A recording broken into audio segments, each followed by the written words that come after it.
Shalom saudara-saudari yang terkasih, kembali lagi bersama kami dalam program Embun Surgawi PP Kristiasa Peniel Blemingsari. Sebelum kita mendengarkan renungan hari ini, mari kita menaikkan pujian doa mengubah segala sesuatu.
Pembacaan firman Tuhan yang pertama terdapat dalam Yeremia 31 ayat 25.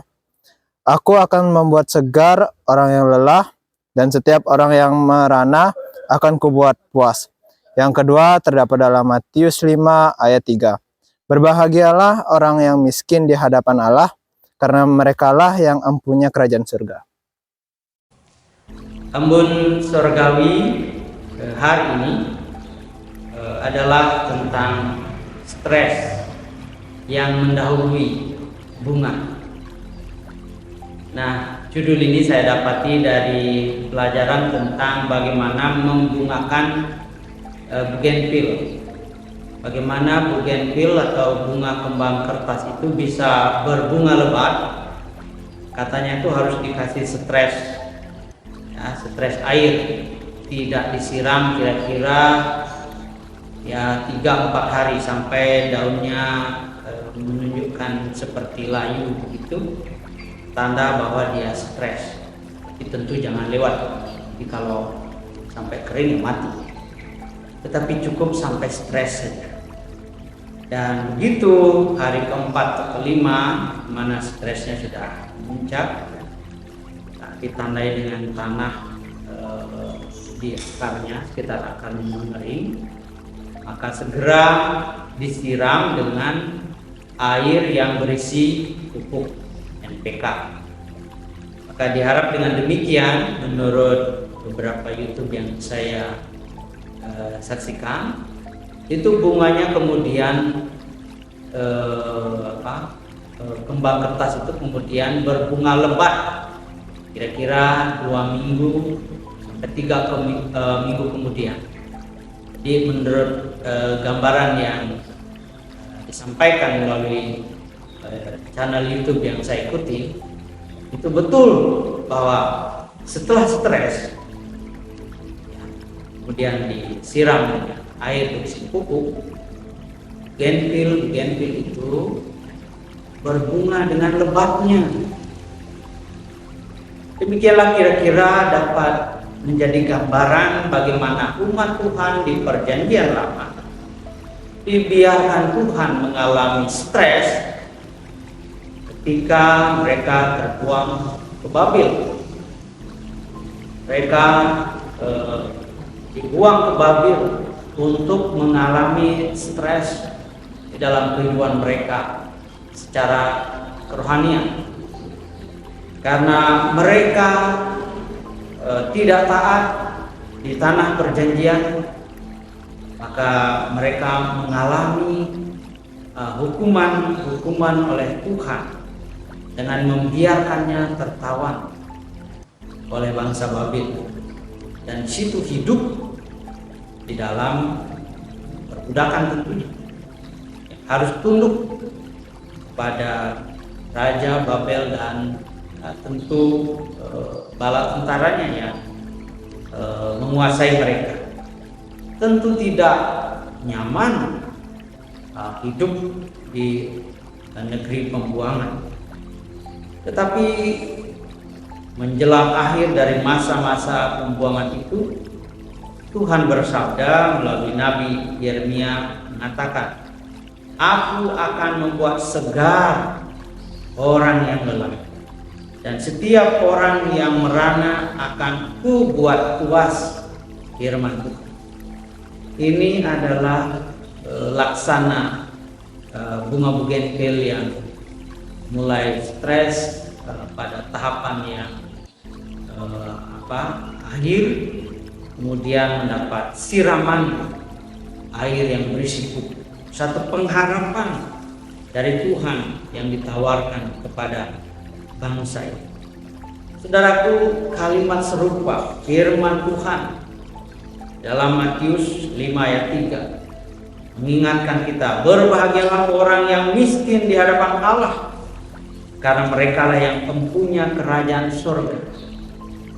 Demikian juga Tuhan memberikan kesempatan bagi saya dan saudara barangkali untuk mengalami kemiskinan di dalam kehidupan ini. Tidak semua hal yang kita harapkan, inginkan bisa kita miliki, bisa kita capai, dan situasi di mana kita tidak berdaya untuk memiliki semuanya itu, atau dalam bahasa umum kita mengalami kemiskinan, tentu adalah peristiwa yang membuat kita seperti bunga bugenvil yang stres, ya, mengalami tekanan ekonomi di mana kita harusnya membayar ini itu, tidak bisa kita bayar.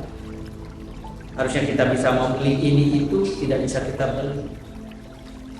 Nah, kepada mereka, saya dan saudara yang mengalami peristiwa itu, Tuhan berfirman hari ini, berbahagialah orang yang miskin di hadapan Allah, karena mereka yang mempunyai kerajaan surga. Kemiskinan sendiri bukanlah sesuatu yang suci, bukanlah sesuatu yang mulia, tetapi kemiskinan itu kalau dilihat secara positif mendekatkan kita kepada Tuhan, bahkan mengingatkan kita keberpihakan Tuhan. Bukankah Tuhan Yesus menyatakan keberpihakannya kepada orang-orang yang lemah, kepada anak-anak, kepada perempuan yang disebut orang berdosa? Tentu mereka berdosa karena kemiskinan yang memaksa dia menjadi pelacur, kepada pemungut cukai yang tentu mencari untung lebih karena tidak mau miskin, kepada bangsa Israel pada waktu di Mesir. Tuhan berpihak dalam situasi sulit yang dihadapi. Demikianlah Tuhan berpihak kepada setiap orang yang berat di dalam hidup ini, yang mungkin stres juga menghadapi hidup ini. Saudaraku yang dikasih Tuhan, percayalah betapa berbahagia kita, karena ketika kita mampu melampaui itu bersama-sama dengan Tuhan, Tuhan yang akan menyirami kehidupan kita, yang pada akhirnya membuat hidup kita berbunga oleh karena berkat pertolongannya di dalam kehidupan kita. Ketika kita tetap setia untuk berada di jalan, saudaraku, pada akhirnya bunga bugenvil akan berbuah. berbunga dengan lebatnya setelah melalui stres air. Demikianlah kiranya setiap hidup kita dalam situasi berat yang kita alami, tetaplah berharap Tuhan dekat dan Tuhan akan memampukan saudara melalui masa-masa sulit ini dan berbungalah hidup saudara. Amin. Bapak Ibu yang terkasih dalam Tuhan kita Yesus Kristus, mari kita berdoa. Bapa kami yang di surga, terima kasih atas penyertaan-Mu yang tidak henti-hentinya tercurah dalam kehidupan kami. Pada kesempatan ini, kami berdoa untuk Bapak Pendeta dan para majelis dalam mempersiapkan ibadah pada hari Minggu besok di gereja, kiranya Tuhan memberkati. Kami juga berdoa untuk saudara kami yang sakit, kiranya Engkau memberikan kesembuhan bagi mereka. Tak lupa juga kami berdoa untuk saudara kami yang bergumul mencari pekerjaan, kiranya Engkau menolong agar mereka mendapat pekerjaan yang sesuai dengan yang mereka harapkan dan asalnya daripada Tuhan saja.